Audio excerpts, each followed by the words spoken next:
one of the strategies that students employ is to quickly glance through the questions. That way they are able to capture some of the key phrases or words. So while they are reading the passage, it becomes easier for them to look out for those key phrases and words, or even make a note of it, make a mental note of it, so they don't waste time while they are answering the questions. That's exactly what we're going to do now. We're going to quickly go ahead and skim through the questions, make a note of some key words that we come across, and then we're going to go and read the passage. So let's take a look at our questions. The first question: why do economists feel that loan waivers will benefit farmers in distress? Okay, so there's something about loan waivers. What message will the loan waiver send to farmers who have repaid loans? Okay, so message to the farmers because of the loan waivers, or people who have repaid the loans. All right, so let's go ahead and categorize the questions as we go through the questions. Now the first question I know is a question pertaining to scanning. It's a detailed question. It requires pointers from the passage. Likewise, the second question also is scanning. Third question: what is the author's suggestion to provide aid to farmers? Again, a detailed question, which means there are certain suggestions provided in the passage by the author which can benefit farmers, which can help farmers. So this again is a question pertaining to scanning. What was the outcome of IRDP loans to the rural poor? It's a very specific question revolving around IRDP loans. So that's a key word that I need to mentally make a note of. So when I'm reading the passage, I pay attention around IRDP loans. What are the terms of the loan waiver? Again, a detailed question. Scanning. What is the author's view of loan waiver? This again could be a detailed one, but overall, if you're able to identify what the author's view is in terms of loan waiver, which will fall under the skimming question type. Which of the following cannot be said about loan waiver? A negative detail question. Which of the following will definitely be an impact of loan waivers? Again, a detailed question. Scanning. What impact will the loan waiver have on banks? The impact of the loan waiver on banks specifically. Scanning. According to the author, what is the government's motive in sanctioning the loan waiver? Again, this could fall under skimming, right? Because we're looking at what's the author's, the government's motive in sanctioning the loan waiver, which is pretty much a larger dimension, the question is. So, and then we move on to the remaining three questions. 11, 12 and 13 are synonyms, and 14 and 15 are antonyms. Okay, so we have an idea. If you look at it, most of my questions are scanning.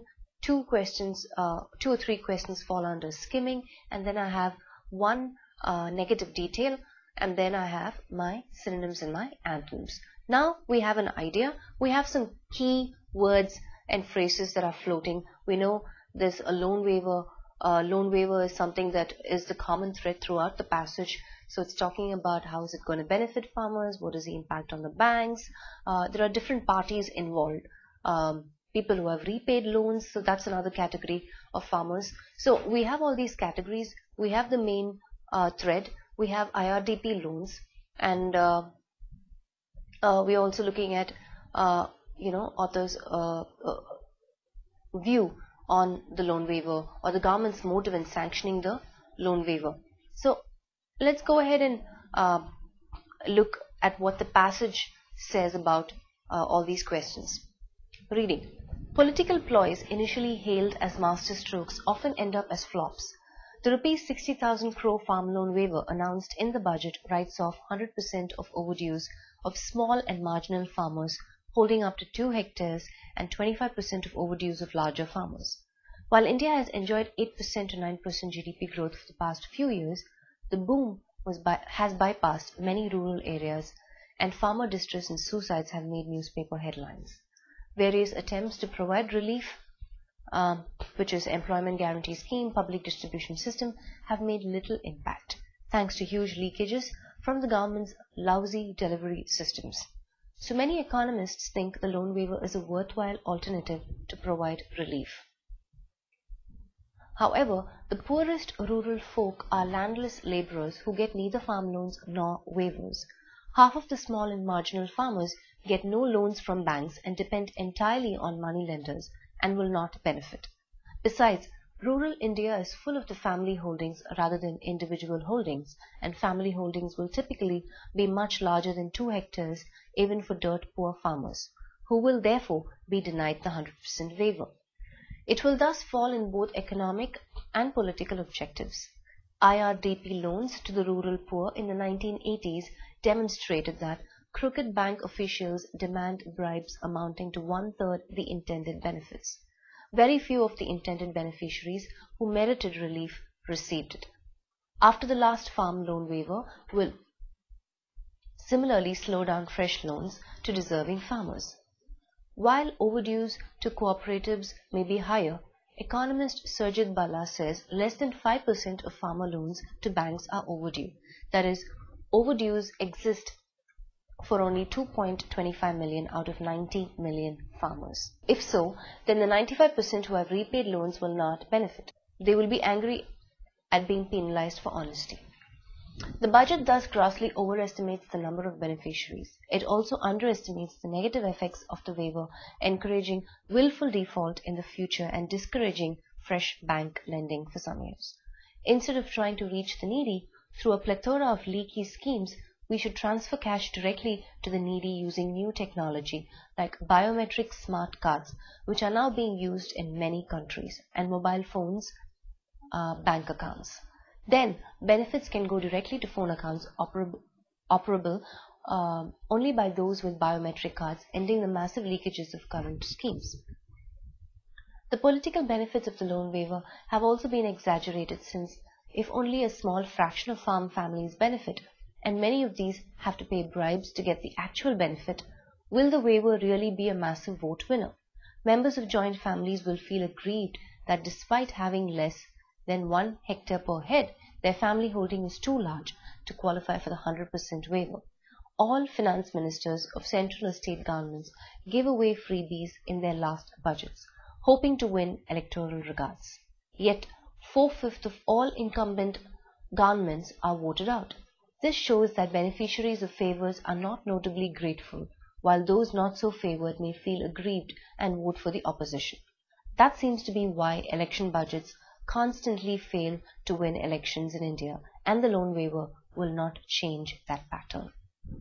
So we've looked at we've read the passage, and we've identified certain answers automatically as we read the passage. But let's go ahead and answer question by question.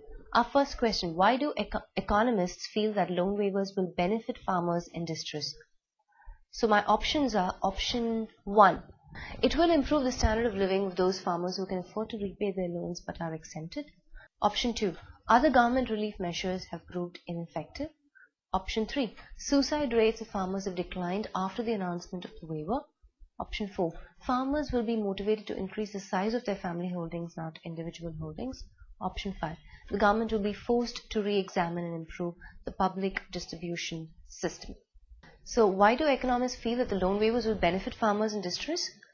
Our answer for this is there in the passage. Let's go back to our passage. The passage very clearly says, various attempts to provide relief have made little impact. So many economists think that the loan waiver is a worthwhile alternative to provide relief. So that's our answer, and that would be option 2. Other government relief measures have proved ineffective. That's why economists feel that the loan waivers will benefit farmers in distress. They're specifically talking about economists.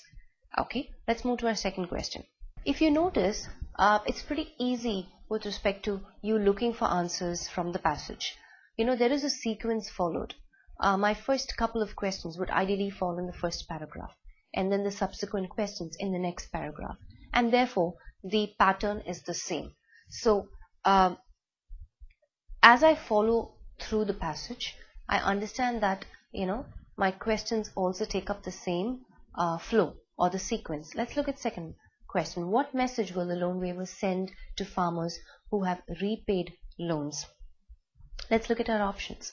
The government will readily provide them with loans in the future, option 1. Option 2, as opposed to money lenders, banks are a safer and more reliable source of credit. Option 3, honesty is the best policy. Option 4, it is beneficial to take loans from cooperatives since their rates of interest are lower. Option 5, they will be angry at being penalized for honesty. So we're addressing a specific group of people who have repaid loans, and what will be their reaction. Do we have an answer from the passage? Yes, we do. Let's take a look at our passage again. We have a direct answer. If you look at the last two lines of the second paragraph, it says 95% who have repaid loans will not benefit. Why? They will be angry at being penalized for honesty. They will not benefit from the loan waiver. That's what the question is about, right? Though it's a direct question, if you don't pay attention, you might miss this. That's why this is a question that falls under scanning rather than skimming. So the answer is option 5. They will be angry at being penalized for honesty. Let's move to our third question. What is the author's suggestion to provide aid to farmers? Again, we're looking at suggestions that the author has penned down with respect to helping farmers out. What are my options? Option 1, families should split their joint holding to take advantage of the loan waiver. Option 2, the government should increase the reach of the employment guarantee scheme.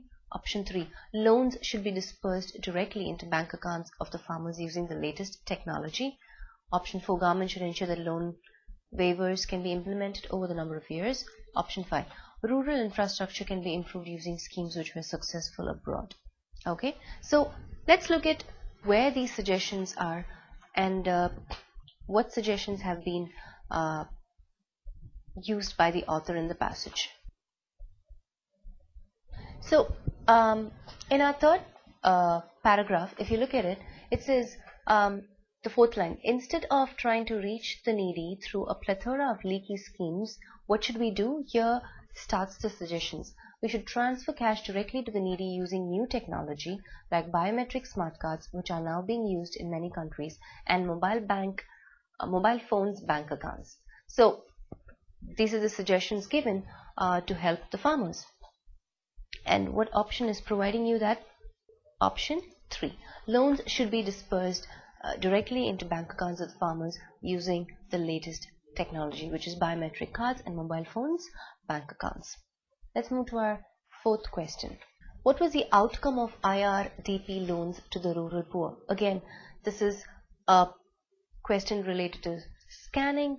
It's right there in the passage. We did notice IRDP loans, but let's quickly look at the options before we head to the passage. Option 1, the percentage of bank loans sanctioned to family-owned farms increased. Option 2, the loans benefited dishonest money lenders, not landless laborers. Option 3, corrupt bank officials were the unintended beneficiaries of the loans. Option 4, it resulted in the government sanctioning thrice the amount of the current loan waiver. And then none of these. Let's look at what IRDP specifically says. Okay, so in your second paragraph, if you notice, it says here right in the middle, IRDP loans to the rural poor in the 1980s demonstrated that crooked bank officials demand bribes amounting to 1/3 the intended benefits. So let's go back and look at the options. Very few of the intended beneficiaries who merited relief received it. So it's addressing crooked bank officials. Which of the option talks about that? Option 3, corrupt bank officials were the unintended beneficiaries of the loans, and that would be the answer. Let's move on to our fifth question. Fifth question, what are the terms of the loan waiver? 1/4 of the overdue loans of landless laborers within a write-off. That's option A. Option B, the rupees 60,000 crore loan waivers has been sanctioned for 2.25 million marginal farmers. And option C, any farmer with between 26% to 100% of their loan repayments overdue will be penalized. So I have 5 options. If I think it's only A, then I will select 1. If I think it's only B, I will select 2. If I think it's both B and C points, I will select 3. If I feel all A, B and C apply, are the terms of the loan waiver, I will select 4. Or if I feel none of these are the terms of the waiver, I will select 5. Now let's go back and fall back on the passage and see the passage, which point does the passage support. So if you look at the first paragraph, right, it says here in the second line, the rupees 60,000 crore farm loan waiver announced in the budget So we have that bit, and then it says writes off 100% of overdues of small and marginal farmers holding up to 2 hectares and 25% of overdues of larger farmers. So let's go back and look at our points. If you look at the points, it says in option A, 1/4 of the overdue loans of landless laborers within a writ-off, which is not true. And even for point C, it says any farmer with between 26% and 100% of their loan repayments overdue will be penalized. That is also not true, right? When we fall back, that one sentence in paragraph 1 says it all.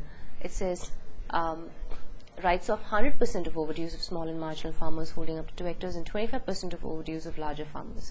So both A and C will not apply, but if you look at again in paragraph 2, it says here overdues exist for only 2.25 million out of 90 million farmers.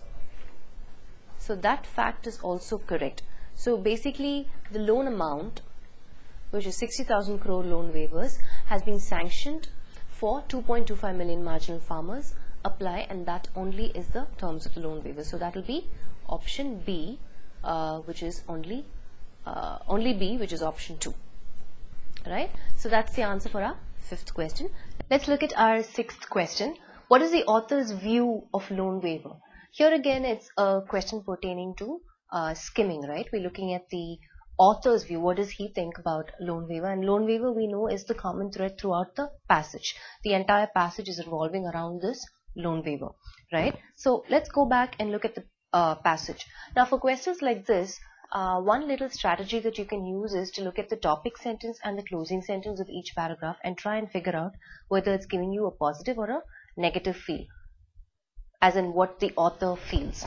Okay, let's go back and look at the passage.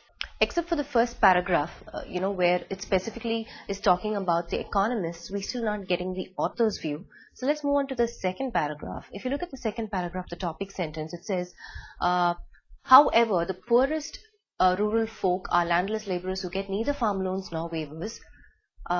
So negative. And then towards the end of that paragraph, we see that 95% who have repaid loans will not benefit. They will be angry at being penalized for honesty. Again, negative. Let's move on to the next paragraph. The next paragraph also says the budget thus grossly overestimates the number of beneficiaries, which again is not a positive thing. It says overestimates, which means the loan waiver is actually not a really beneficial thing. And then towards the end, in this paragraph, we just see suggestions given by the author because he feels, it's not working out. And then we move to the next paragraph. Here again, we see that the political benefits of the loan waiver have also been exaggerated, since if only a small fraction of farm families benefit, and many of these have to pay bribes to get the actual benefit, will the waiver really be a massive vote winner? And then we see towards the end, the author basically feels that it's just a basic eyewash. The government has come up with this scheme because it basically doesn't benefit anybody. So going back to our options for the 6th question. Option 1, it will have an adverse psychological impact on those who cannot avail of the waiver. Option 2, it is a justified measure in view of the high suicide rate among landless laborers. Option 3, it makes sound economic and political sense in the existing scenario. Option 4, it will ensure that the benefits of India's high GDP are felt by the rural poor. Now, out of these 4 options, we know that option 2, 3 and 4 does not fit the bill because all of those are positive statements, but the view of the author throughout the passage is negative, and the only negative point is option 1. It will have an adverse psychological impact on those who cannot avail of the waiver. And that's our answer. Let's move on to the next question. Which of the following cannot be said about loan waiver? Meaning negative detail. What is not true? Let's look at our first option, option A. Small and marginal farmers will benefit the most. Option B, the loan waiver penalizes deserving farmers. Option C, a large percentage, that is 95% of distressed farmers will benefit. Okay, so what cannot be said? Is it only C? Is it both A and C? Or is it only A? Or is it both B and C? Let's fall back on our passage. For the first point, it says small and marginal farmers will benefit the most. We know that is not true. Because in our second paragraph, if you look at the second line, it very clearly says half of the small and marginal farmers get no loans from banks and depend entirely on money lenders and will not benefit. So option A cannot be said. What about option B? Option B says the loan waiver penalizes deserving farmers. That we know is true because it does penalize 95% of the farmers who have already repaid the loans. They don't benefit at all. What about option C? A large percentage, that is 95% of distressed farmers will benefit. Is that what the passage says? Let's go back to our passage. Second paragraph again, last line, it says 95% who have repaid loans will not benefit. Again, option C cannot be said. So since we have direct proof from the passage, for question 7, the answer would be A and C cannot be said about the loan waiver, and that would be option 2, both A and C. Let's move on to our next question. Which of the following will definitely be an impact of loan waivers? So this is a sure thing, certain impact of loan waivers. Option A, family holdings will be split into individual holdings not exceeding 1 hectare. Option B, the public distribution system will be revamped. Option C, opposition will definitely win the election. Okay, let's look at what the passage has to say. If you look at our last paragraph, it very clearly states that there's a lot of, first of all, there's a lot of negative thing, and what will be the direct impact of the loan waiver? If you look at it, it says here, because nobody is actually benefiting from the loan waiver, neither are the farmers who have repaid the loans, nor the small and marginal farmers. What exactly will be the after effect, right? What will be the result of the loan waiver? In our last paragraph, it says, this shows that beneficiaries of favors are not notably grateful, while those not so favored may feel aggrieved and vote for the opposition. That's exactly the answer that we have for the 8th question, and that would be option C, which is option 4, only C. Let's move to our next question. What impact will the loan waiver have on banks? So the earlier question was, what will be the definite impact of the loan waiver as a whole? And here we're restricting it to what will be the impact of the loan waiver on banks specifically. Let's look at our options. Option 1, banks have to bear the entire brunt of the write-off. Option 2, loss of trust in banks by big farmers. Option C, corruption among bank staff will increase. Option 4, farmers will make it a habit to default on loans. Again, let's fall back on our passage. So if you look at our paragraph 3, the second line says, it also underestimates the negative effects of the waiver encouraging willful default. So the waiver is going to encourage willful default in the future and discouraging fresh bank lending for some years. So we have our response right there for the question. And out of our 4 options, we know that the answer to that is option 4. Farmers will make it a habit to default on loans. Let's move to our next question. According to the author, what is the government's motive in sanctioning the loan waiver? Here again, we're falling back on a question pertaining to inference. You're guessing what the author's motive is, or what does he think, what's his angle, and according to him, what's the government's motive in actually sanctioning the loan waiver. We've understood that the author as it is doesn't have any positive things to say about the loan waiver. So let's look at our options. Option 1, to encourage farmers to opt for bank loans from money lenders. Option 2, to raise 90 million farmers out of indebtedness. Option 3, to provide relief to those marginal farmers who have the means to but have not repaid their loans. Option 4, to ensure they will be re-elected. So let's go back and see where does the government factor in our last paragraph. So in the last paragraph, if you see, again it very clearly says, all finance ministers of central or state governments give away freebies in their last budgets, hoping to win electoral regards. Yet 4/5 of all incumbent governments are voted out. This shows that beneficiaries of favors are not notably grateful, while those not so favored may feel aggrieved and vote for the opposition. Right? That's your answer right there for the 10th question. So the answer would be 4, to ensure they will be re-elected. That's the only purpose or government's motive in sanctioning the loan waiver. We're moving on to our next category of question types, which is vocabulary, and that includes synonyms and antonyms. Directions 11 to 15. Choose the word which is most nearly the same in meaning to the word printed in bold as used in the passage. And our first word is incumbent. And the options are mandatory, present, incapable, lazy, and officious. Let's go back and see where does incumbent come in the passage.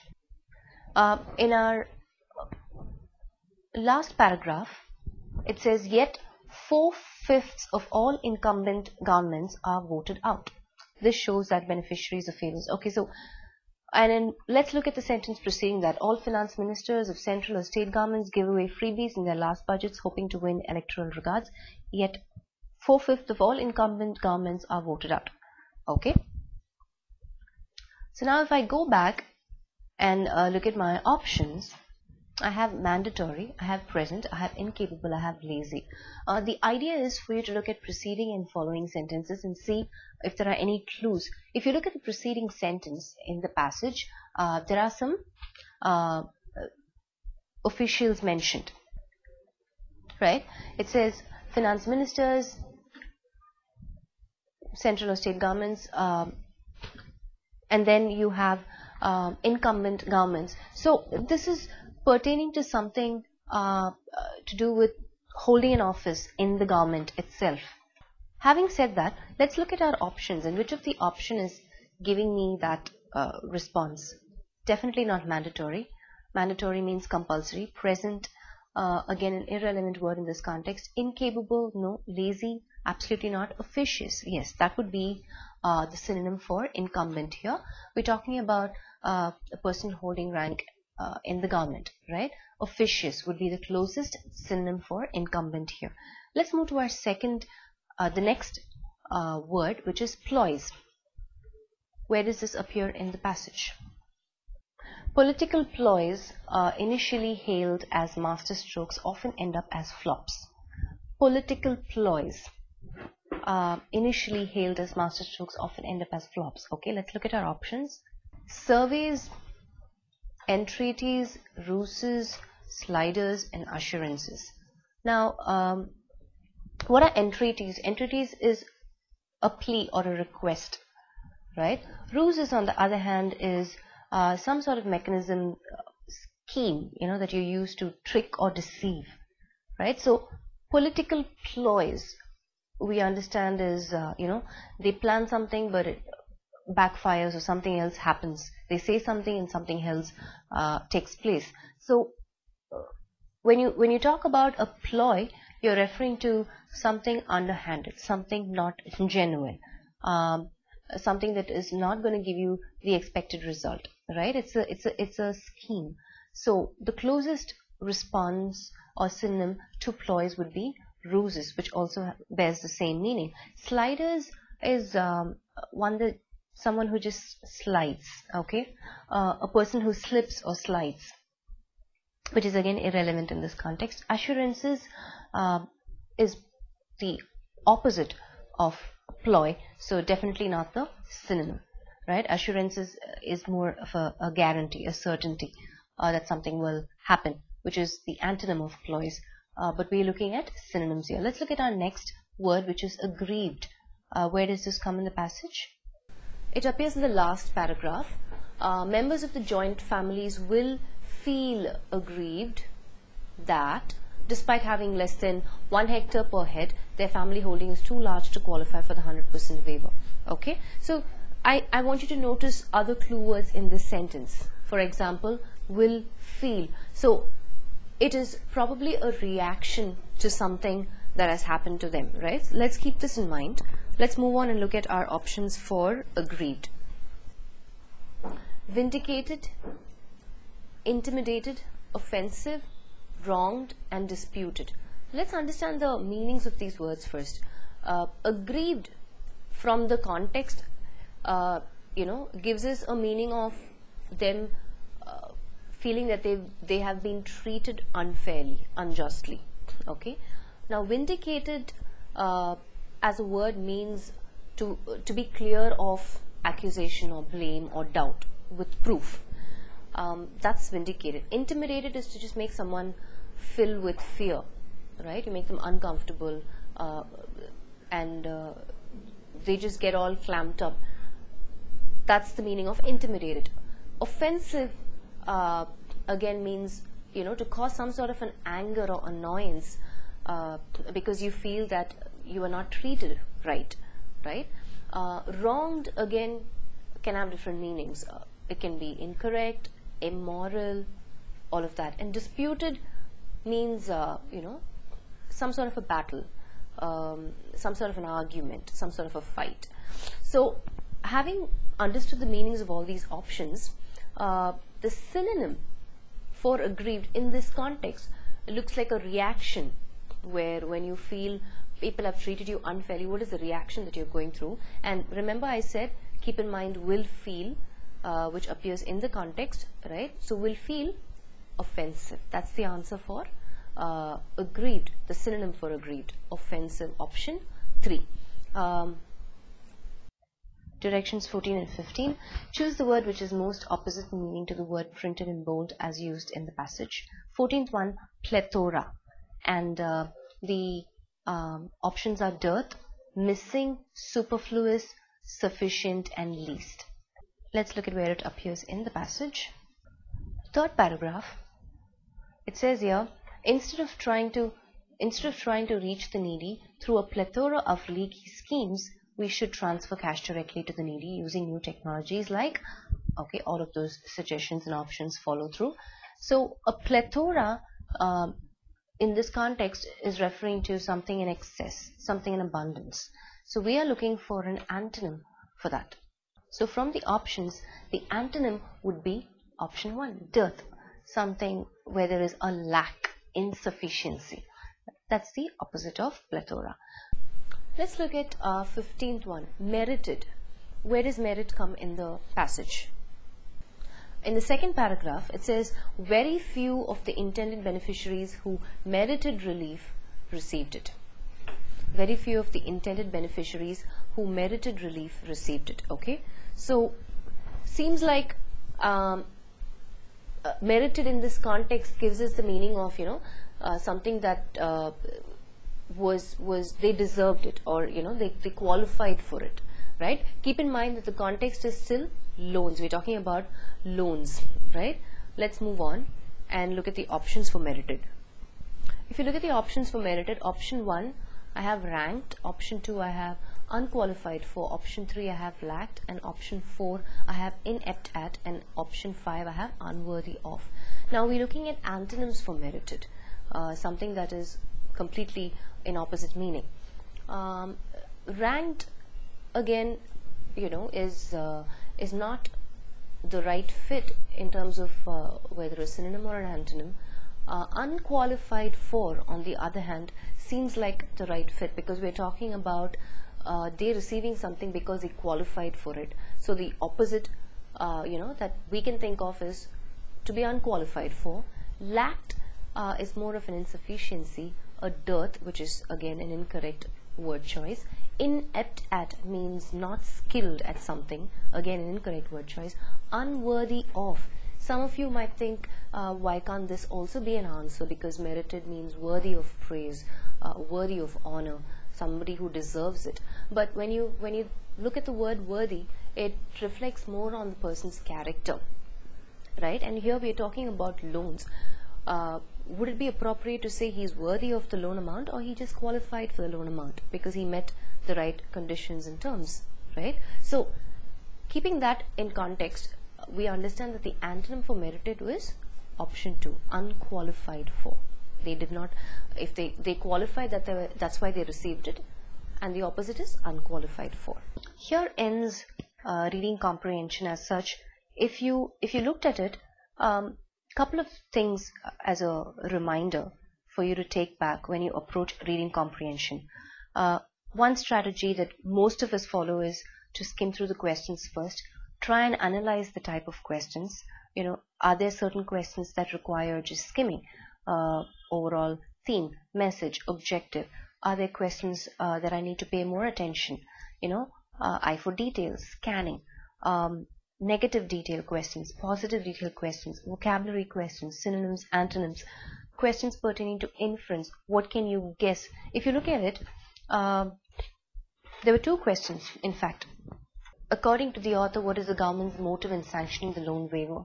Now, this is a question again that you can look back and say it's inference. You're trying to guess, what according to the author is the government's motive. Likewise, another question which spoke about what is the author's view of loan waiver, again is a question pertaining to inference. You're trying to guess what the author's view is about the loan waiver. Though it's skimming question, because you have to understand what is happening in the passage overall to answer this question, but it's still a question that falls back on inference, where you're guessing based on facts from the passage. All right, so analyzing the different question patterns and then going ahead and falling back on the context. Always do not be misled to fall back on your opinion or what you think is the probable answer based on acquired information, but always base your responses from facts from the passage. Very, very important when it comes to reading comprehension.